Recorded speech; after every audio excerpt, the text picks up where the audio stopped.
একুশ মানে শ্রাবণ বর্ষা, হৃদয়ে রক্ত লেখা।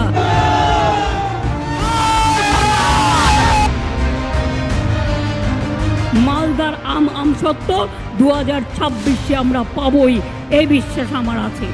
24-এর পরে বিজেপির কোনো চিহ্ন পশ্চিমবাংলায় থাকবে না।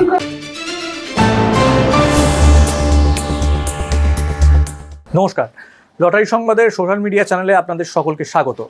আজকে 21শে জুলাই এবং এই 21শে জুলাইয়ের মঞ্চ থেকেই মমতা ব্যানার্জি প্রতিবারের মতো এবারেও হুঙ্কার দিলেন এবং 2024-এর বিশাল সংখ্যায় জয়ের পর আজকে থেকেই 26-এর বিধানসভার লক্ষ্যটাও আজকে স্থির করে দিলেন। কি হলো বিষয়টা, কি উচ্ছ্বাস দেখা গেল জনগণের মাধ্যমে, দেখি পুরো প্রতিবেদনের মাধ্যমে। আসুন দেখে নিই সেই ছবিটাই।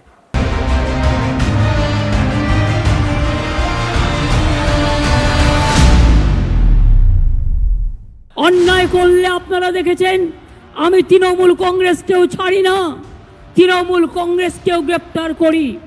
অন্যায় করবেন না, অন্যায় সহ্যও করবেন না। বিজেপি আন্দোলনে পারে না, সব সময় চলে যাচ্ছে এখানে সিপিএম কংগ্রেস আর বিজেপি মিলে।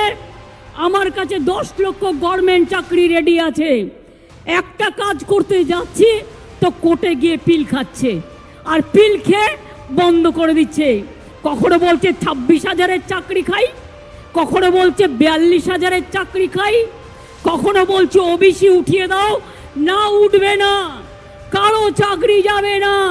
ওবিসি নিয়েও আমরা লড়ছি, জেনে রাখবেন। আমরা সুপ্রিম কোর্টে গেছি, আমরা লড়াই চালিয়ে যাব, আমরা লড়াই করব। আগামী দিনে 2026-এ বিধানসভায় আমরা বিপুল ভোটে জয়ী হব। 21শে জুলাই আমাদের কাছে একটা আবেগের দিন, একটা ভালো দিন। আমরা আসি প্রতি বছর আমাদের মাননীয় নেত্রী বাংলার মুখ্যমন্ত্রী মমতা ব্যানার্জির আগামী দিনে কি নির্দেশ দেন সেইভাবে আমরা চলবো। ওনার জন্য আমাদের প্রাণ দিয়ে দেবো।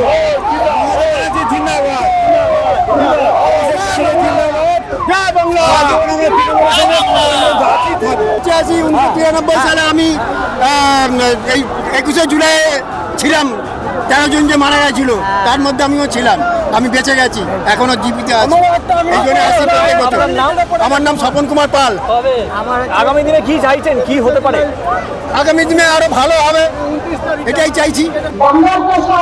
লোকসভা, অঞ্চল ভোট, এরপরে আসছে আমাদের কি বিধানসভা। আর 2 বছর, এই 2 বছরে পশ্চিমবাংলায় বিজেপি যতটুকু এসেছে ভুলবশত ওই গরু ছাগলের মতো ঢুকেছে। এই 2 বছরে সেইটুকু আমরা পরিষ্কার করে দেবো। অতএব 24-এর পরে বিজেপির কোনো চিহ্ন পশ্চিমবাংলায় থাকবে না।